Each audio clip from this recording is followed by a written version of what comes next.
তারপরে ফের ক্যামেরায় আমাকে শুধু কাজ করতে দেখেন, কিন্তু এই কাজের পেছনে কত স্বপ্ন, কত দায়িত্ব, আর হচ্ছে কত না বলা কথা যে মানে আমার এই কাজগুলোর মধ্যে লুকায় থাকে, সেটা হয়তো অনেকেই জানেন না। অনেকেই জানেন সব সময় যা চাই তা হয় না, কিন্তু তাই বলে কখনো দায়িত্ব থেকেও পালানো যায় না, এটাও সত্যি। এই কাজের মধ্যে, আমার এই দায়িত্বের মধ্যে আমার পরিবারের স্বপ্ন, আমার নিজের স্বপ্ন, সব কিছু দেখতে পাবেন আপনারা আমার ভিডিওতে। তো সবাই আমার ভিডিওটাকে, আমার চ্যানেলটাকে সাবস্ক্রাইব করে লাইক দিয়ে আমার চ্যানেলের পাশে থাকবেন, আমার পাশে থাকবেন, আমার পরিবারের পাশে থাকবেন। আর হলো কী বলে, আর ভিডিওটি বেশি বেশি শেয়ার করে দিবেন। তো চলুন এখন নাস্তা বানাবো। তো আপনারা বেরো চলে আসলাম রান্না করে। তো রুটিগুলো সেঁকবো, শেখার পরে হচ্ছে চা বানাবো। এখানে যে নাস্তা শেখা শুরু করলাম। ঘরের সবাই উঠে গেছে, শুধু আমার ভাইয়ের বউটা উঠে নাই। ওর জন্য শেখবো নাস্তা। উঠে ও নাস্তা খেয়ে তারপর ছেলেকে নিয়ে স্কুলে যাবে। তো এখন একে সে কি জানেন, আমার এই কাজগুলো না সব আমার আম্মু করতো আগে, আর এখন দেখেন এই কাজগুলো আমার করতে হয়। আমার মায়ের কাজ এখন আমি করে দিই সব। যেমন নাস্তা রেডি, এখন সবাইকে ডাকবো, সবাই এসে নাস্তা খাবে। চাটা হলে পরে সবাইকে চা দিব। তো নাস্তা খাওয়া শেষ। দেখ আমার চাটা অবশ্য আমার আম্মু বানাবে, আমি বানাবো না। আসসালামু আলাইকুম আপুরা ভাইরা, কেমন আছেন সবাই? আশা করি সবাই ভালো আছেন। তো আমি একজন সিঙ্গেল মা, আজকে নতুন আরেকটি ব্লগ নিয়ে আপনাদের সামনে আসলাম। আশা করি সবাই ভিডিওটি না টেনে, স্কিপ না করে ভিডিওটি দেখবেন। তো আমার কাছে আমার নিজের কোনো স্বপ্ন, নিজের কোনো আশা, আমার স্বপ্ন তো অবশ্যই আছে। আমার স্বপ্ন হলো আমার পরিবারকে ভালো রাখা, আমার মা বোন, আমার মেয়ে, আমার ভাই, আমার ভাইয়ের বউ, সবাইকে আমার ভালো রাখা। তো আমার এই স্বপ্নটা যেন আমি পূরণ করতে পারি, সেই জন্য সবাই একটু আমার জন্য দোয়া করবেন। আমি যেন আমার মাকে, আমার মেয়ে, আমার বোন, আমার ভাই, পরিবারের সবাইকে একটা ভালো একটা পর্যায়ে নিয়ে যেতে পারি। আপনারা ভাইয়েরা, আমার সেই আশা মনে, অনেক আশা, অনেক, আমার পরিবারটাকে নিয়ে।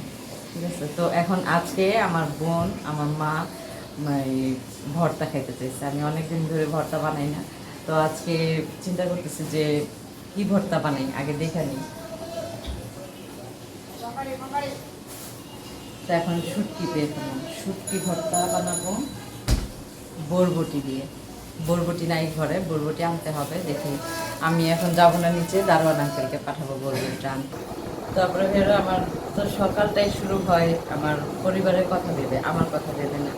কখনো দেখা যায় আমার মার কী লাগবে, আমার বোনের কী লাগবে, আবার আমার মেয়ের কী লাগবে, এইসব চিন্তা করতে করতেই আমার দিনটা পার হয়ে যায়।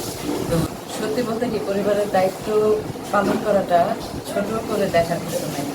কারণ দেখা যায় অনেক সময় বাহিরে চাকরি করলে ওখানে বেতন পাওয়া যায়, তারপর হচ্ছে বোনাস পাওয়া যায়, প্রশংসা পাওয়া যায়। আর পরিবারের কাজ করতে গেলে অনেক সময় দেখা যায় ধন্যবাদটুকু পাওয়া হয় না, তাই না? কিন্তু তাই বলে মন খারাপ করা যায় না। মোবাইলের চাকরিতে ছুটি আছে, বন্ধ আছে, পরিবারের কাজে কিন্তু কোনো ছুটিও নাই, কোনো বন্ধও নাই। সকাল থেকে রাত পর্যন্ত আপনার মানে অবলীলায় কাজগুলি করে যেতে হয়। কোনো ছুটি নেই, কোনো বন্ধ নেই। অনেক সময় না ক্লান্ত লাগে, খুবই ক্লান্ত লাগে, মনে হয় একটু বসি, কিন্তু আমার মনে হয় যে আমার তো বসে পড়লে চলবে না। কারণ এখানে সবার দেখাশোনা আমার করতে হয়, কার কী লাগে না লাগে। আর আমি চাই আমি এমন কিছু করি যেন আমি সবাইকে আমি আমার পরিশ্রমে, আমার চেষ্টায় আমি সবাইকে ভালো রাখতে পারি। সবাই যেন আমার মা যেন ভালো একটা অবস্থানে থাকতে পারে, আমার ভাই, আমার বোন, সবাই যেন ভালো একটা অবস্থানে থাকতে পারে। এটা হচ্ছে আমার সর্বোচ্চ চেষ্টা।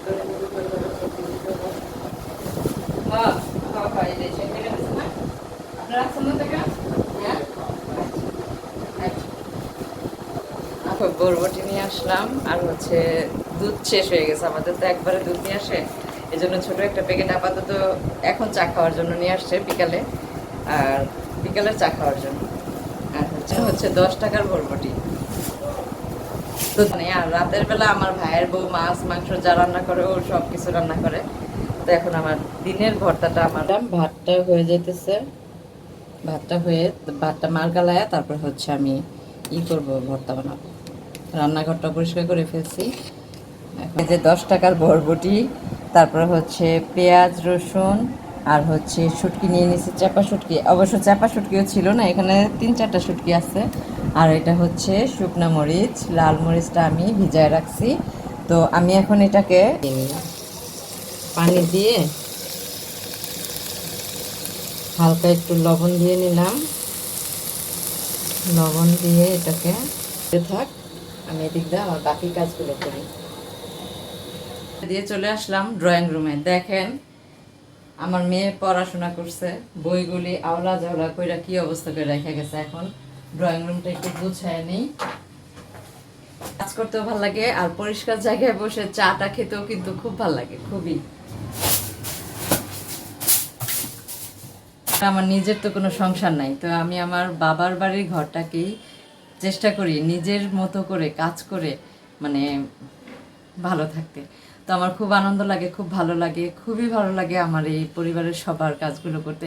হয়তোবা আপনারা বলতে পারেন যে আমি সব সময় একটা কথাই বলি ভিডিওতে, আমার পরিবার আমার পরিবার, কিন্তু কি করবো বলেন তো আপনারা ভাইয়ারা, আমি থাকি তো আমার বাবার বাড়িতে, তাই না?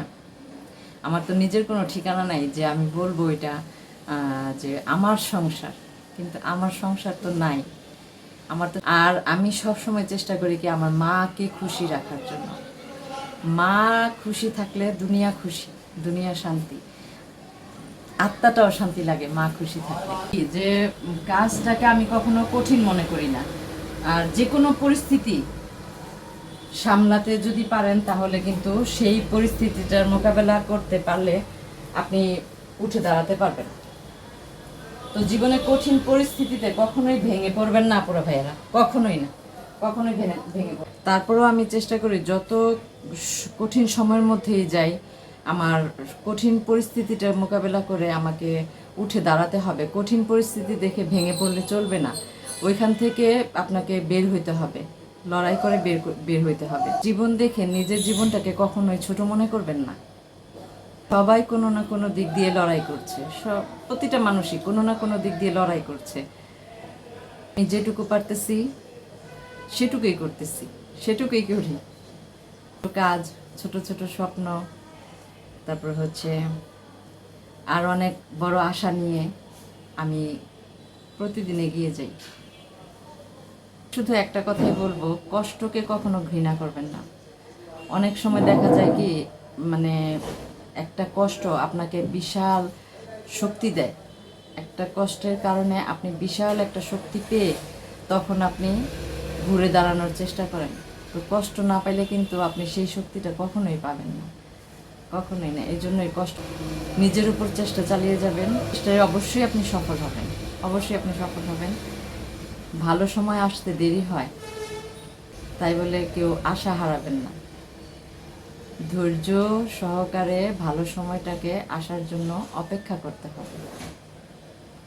তো এখন চলুন, আমার বরবটিটা সিদ্ধ হয়ে গেছে, আমার ড্রয়িং রুমও গোছানো শেষ, এখন ভর্তা বানাই।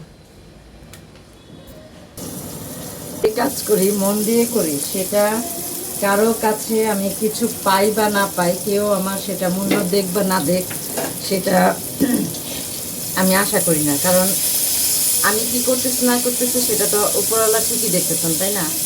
আমি আল্লাহর উপর ভরসা দিয়ে চলি। আল্লাহ দেখতেছেন আমি কি করতেছি, কার জন্য কতটুকু করতেছি। তো আমার এখানে দেখেন ভর্তাটার জন্য আমার বরবটিটা দিচ্ছি, তেল দিয়ে এটাকে একটু ভাজা ভাজা করবো, পানিটা একদম শুকায় ফেলবো, একদম শুকায় ফেলবো পানিটা। তারপরে ভাইরা এখন আমি এর মধ্যে দিয়ে দিচ্ছি শুটকি, রসুন আর হচ্ছে পেঁয়াজ, একসাথে এটা সিদ্ধ হয়ে যাক। আপনাদের সবাইকে একটা কথা বলবো, যারা যারা আমার ভিডিওটা দেখবেন তারা বাবা মার মনে কখনোই কষ্ট দেওয়া ঠিক না। বাবা মার মনে কষ্ট দিলে, বাবা মাকে অবহেলা করলে সেটা আল্লাহও সয় না, আল্লাহ নিজেও সয় না। তো সবসময় চেষ্টা করবেন বাবা মাকে ভালো রাখার জন্য, বাবা মাকে হাসি খুশি রাখার জন্য, বাবা মাকে সুখী রাখার জন্য। মা বাবা কিন্তু মুখে কিছু বলেন না, তাদের প্রয়োজনের কোনো কথাই মুখে কিছু বলেন না, কিন্তু তাদের প্রয়োজনটা আমাদের সন্তান হিসেবে দায়িত্ব হচ্ছে তাদের প্রয়োজনটা বোঝা। তো এখন চলেন আমি ভর্তাটা বানাই। আজকে আমি পাটায় বেটে বানাবো ভর্তাটা। আজকেও পাটায় বেটে বানাবো। তো মরিচটাকে বেটে নিই।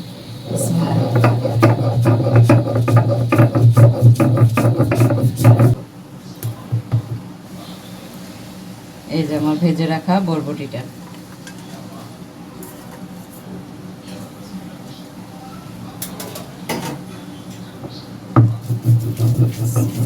খাইছেন আপনারা ভাইয়েরা?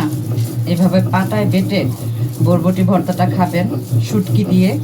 যারা অনেকেই বরবটি পছন্দ করেন না, তরকারিও না, ভর্তাটাও তেমন পছন্দ করেন না, কিন্তু এভাবে যখন খাবেন শুটকি দিয়ে, তখন মনে হয় 3 প্লেট ভাত খেয়ে ফেলাইতে পারবেন, এরকম লাগবে কি।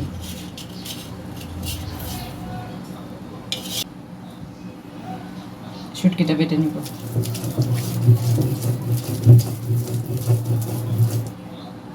বরবটি ভর্তার আসল মজাটা হচ্ছে আপনি নিয়ে আসবে শুটকিটা দিয়ে, চাপা শুটকি দিয়ে। আমার কাঁচা পেঁয়াজটা হয়ে গেল আমার দারুণ স্বাদের বরবটি ভর্তা। এখানে এই যে আমার ভর্তা দেখেন। আপনারা ভাইরা এভাবে বানায় খাবেন বরবটি দিয়ে, তারপরে হচ্ছে চাপা শুটকি দিয়ে। এটা অনেক কষ্ট আমি জানি, তারপরেও একটু কষ্ট করে পাটায় বেটে খাবেন, দেখবেন ভর্তার স্বাদই আলাদা। আমার 10 টাকার বরবটি দিয়ে ভর্তা। একটু লবণ দেখে নিই।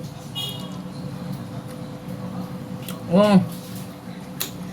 পারফেক্ট একটা ভর্তা, পারফেক্ট। তো আপনারা ভাইরা আমার আজকের ভিডিওটি কেমন লাগলো কমেন্টে জানাবেন, আর লাইক দিয়ে ভিডিওটি দেখা শুরু করবেন।